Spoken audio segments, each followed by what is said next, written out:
అర్ధరాత్రి రైలు ఒక చిన్న పట్టణంలో చాలా పాత రైల్వే స్టేషన్ ఉండేది. చాలా సంవత్సరాల క్రితమే ఆ స్టేషన్ను మూసివేశారు. ఇప్పుడక్కడ ఎలాంటి రైళ్లు కూడా ఆగవు. పగలైతే ఆ ప్రదేశం నిశ్శబ్దంగా ఉండేది. కాని రాత్రైతే అక్కడొక విచిత్రమైన భయం కనిపించేది. గ్రామంలో ఒక పుకారు ఉండేది. ప్రతి రాత్రి 12 గంటలకు ఆ స్టేషన్ దగ్గర ఒక రైలు శబ్దం వినిపిస్తుందని అందరూ చెప్పేవారు. కాని నిజంగా అక్కడ ఎలాంటి రైలు రాదు. చాలామంది అది కేవలం పుకారే అనుకున్నారు.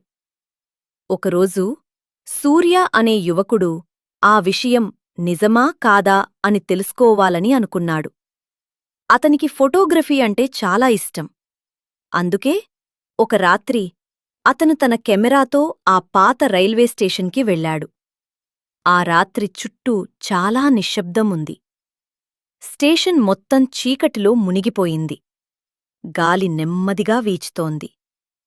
సూర్య తన ఫోన్లో టైం చూశాడు. ఇంకా 2 నిమిషాల్లో 12 గంటలవుతున్నాయి.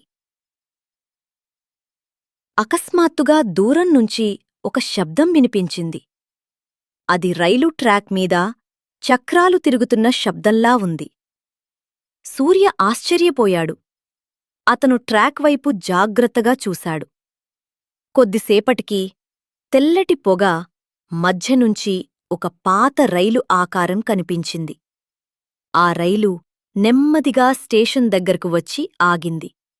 ఆ రైలులో లైట్లు చాలా మసకగా వెలుగుతున్నాయి. అకస్మాత్తుగా రైలు తలుపు మెల్లగా తెరుచుకుంది. అందులోనుంచి ఒక వృద్ధుడు బయటికి వచ్చాడు. అతను చాలా పాత దుస్తులు వేసుకున్నాడు. అతని ముఖం చాలా విచిత్రంగా కనిపించింది.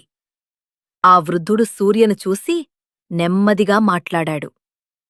"నువ్వు కూడా చివరి ప్రయాణికుడివా?" సూర్య భయంతో అడిగాడు. "ఏమంటున్నారు మీరు? నేను కేవలం వీడియో తీయడానికి వచ్చాను." వృద్ధుడు మెల్లగా నవ్వాడు. "ఇక్కడికి వచ్చేవాళ్లందరూ మొదట అదే అంటారు" అని చెప్పి అతను మెల్లగా తిరిగి రైలులోకి వెళ్ళిపోయాడు.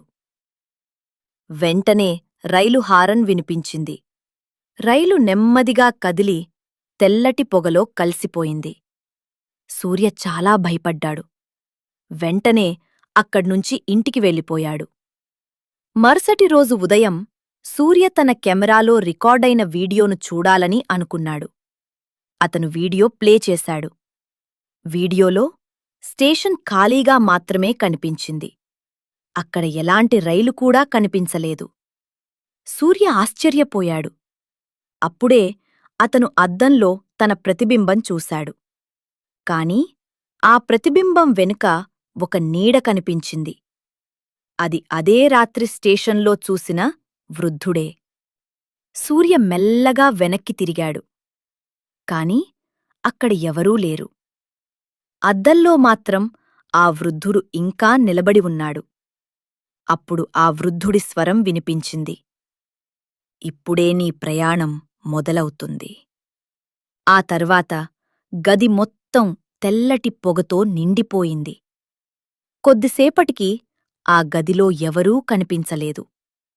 ఆ రోజునుంచి సూర్యను ఎవరూ మళ్ళీ చూడలేదు.